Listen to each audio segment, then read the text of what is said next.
She's a tech founder, inclusion leader, and Miss Black America.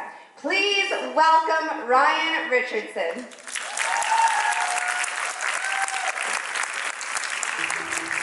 Yeah, I remember one year, I was on the football team. That's a thing. I did, yes. And I was the only girl in the league. Yes, I was the defensive back. And I loved hitting people. I was really good at it. Loved hitting people, but didn't so much like getting hit.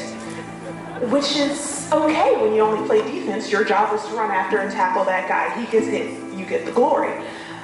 Until at one point in the season, my coach decided it was a good time to add me to the special teams roster. So I wasn't feeling it so much. So I started to maybe cheat my position a little bit, like I would come off the line sprinting.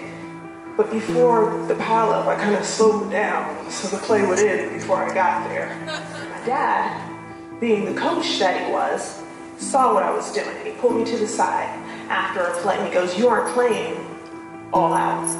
Why?"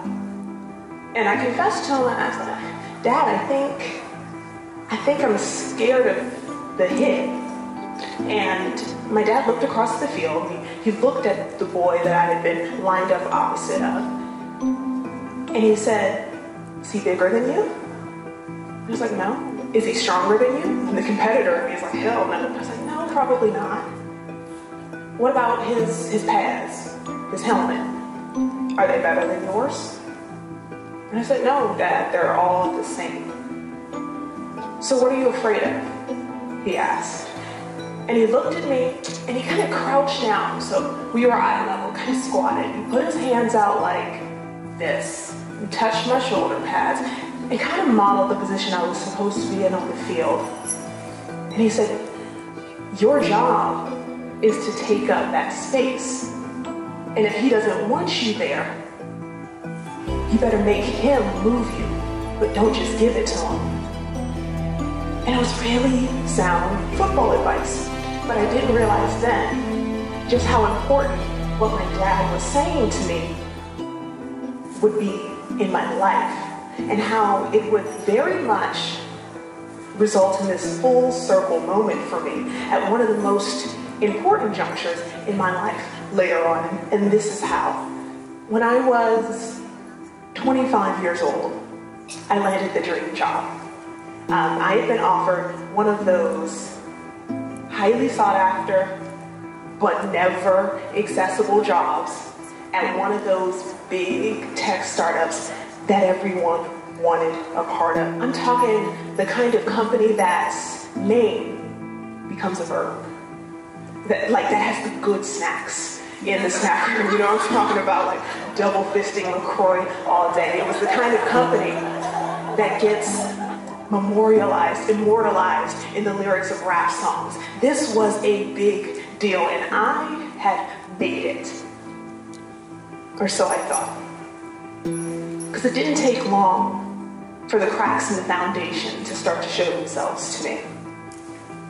It was the kind of culture in which rape jokes are made and laughed at, where colleagues would muse openly about how white privilege is definitely a hoax. It was where reports of harassment and discrimination made to HR would end up making the reporter be put on watch rather than the alleged perpetrator. It was the kind of place where questions about holding ourselves accountable to inclusion and diversity metrics would be shot down by the CEO publicly as, quote, a slippery slope. My dream job was a nightmare. And I convinced myself that to survive the trolling and the double standards and the microaggressions, all I had to do was make myself invisible. Put my head down, do the work, draw as little attention as possible, and that's how I would make it through. Just don't poke the beast, because ultimately, those who don't challenge the status quo don't provoke the ire of the powerful, right?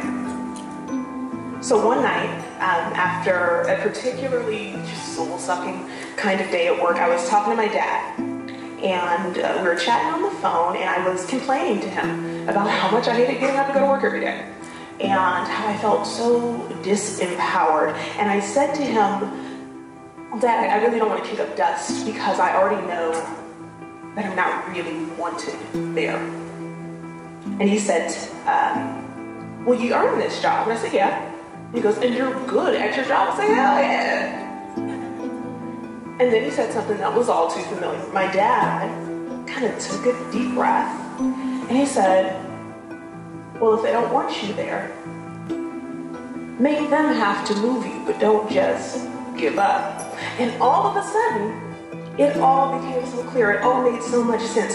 13 years later, I finally understood when we were standing on that field. My dad said it was my job to take up space, and he wasn't talking about a couple yards on this field.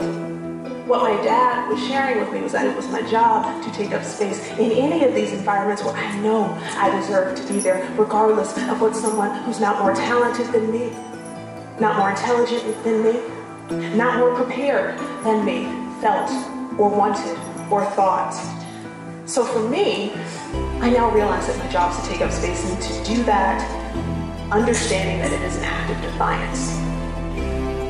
We are conditioned to believe that we are unentitled to occupy too much space, right? To be a woman, we're taught, is to be small. And to be anything other than a white man means to be simply thankful for the privilege of being able to see behind previously closed doors, but never believe that we are entitled to ownership of any of that space behind the door.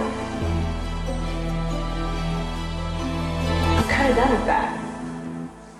I'm done with that, and I hope that you guys are. And I don't mean to suggest that we all should start taking up space because, like, my dad said so. Like, I think I've done a good job describing him, but I realize y'all don't know him from a can of paint.